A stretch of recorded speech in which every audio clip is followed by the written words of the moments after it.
Agridom, un projet de l'OIT pour promouvoir le travail décent à travers le renforcement de la gouvernance de la migration de main-d'œuvre dans les secteurs de l'agriculture et du travail domestique.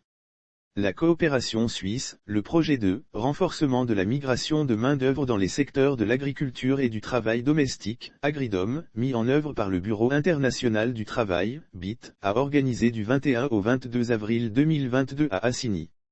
Un atelier de renforcement de capacités et de sensibilisation sur la gouvernance de la migration de la main-d'œuvre avec un accent sur les normes internationales du travail, le recrutement équitable et la protection sociale.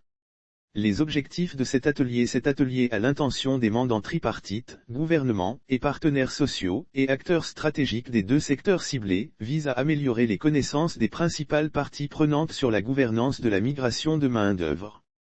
Le projet Agridom, couvrant la Côte d'Ivoire, le Burkina Faso et la Guinée, vise à optimiser le potentiel de développement des travailleurs y compris les travailleurs migrants dans les secteurs agricoles et du travail domestique à travers une migration plus équitable pendant 2 jours. Les participants ont été outillés, entre autres, sur la dynamique de la migration de main-d'œuvre en Côte d'Ivoire et dans la zone de la Communauté économique des États indépendants de l'Afrique de l'Ouest, la pertinence des normes internationales du travail pour faire progresser la protection des droits des travailleurs migrants.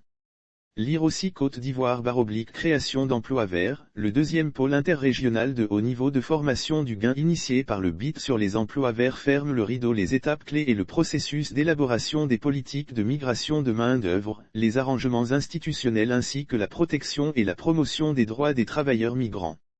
Cette première activité du projet a permis de développer les capacités des parties prenantes en Côte d'Ivoire, pour une gestion efficace du projet et l'atteinte des objectifs escomptés. L'état des lieux sur la gouvernance de la migration de la main-d'œuvre. D'autre part, elle a permis de faire l'état des lieux sur la gouvernance de la migration de la main-d'œuvre au niveau national afin de développer des synergies d'action. En 2017, près de 33% des migrants ES internationaux au sein de l'Afrique de l'Ouest se trouvaient en Côte d'Ivoire.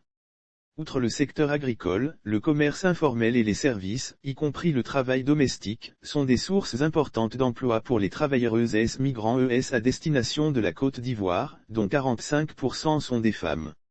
En 2017, près de 33% des migrants ES internationaux au sein de l'Afrique de l'Ouest se trouvaient en Côte d'Ivoire, dont 45% sont des femmes.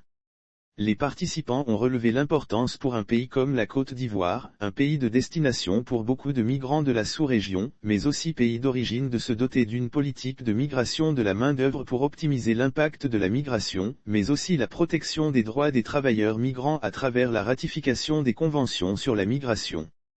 Lire aussi Côte d'Ivoire / impact de la transition écologique sur l'économie, le BIT initie une formation de haut niveau au pays de l'Afrique francophone. Il faut souligner que ce projet a été financé par la coopération suisse, le projet Agridom. Couvrant la Côte d'Ivoire, le Burkina Faso et la Guinée. Ce projet vise à optimiser le potentiel de développement des travailleurs y compris les travailleurs migrants dans les secteurs agricoles et du travail domestique. À travers une migration plus équitable et un meilleur accès à des opportunités de travail décents. Agridom, un projet à 3 objectifs immédiats. Marie-Laure de Assirifix, coordinatrice nationale du projet Agridom, met l'accent sur ces 3 principaux objectifs.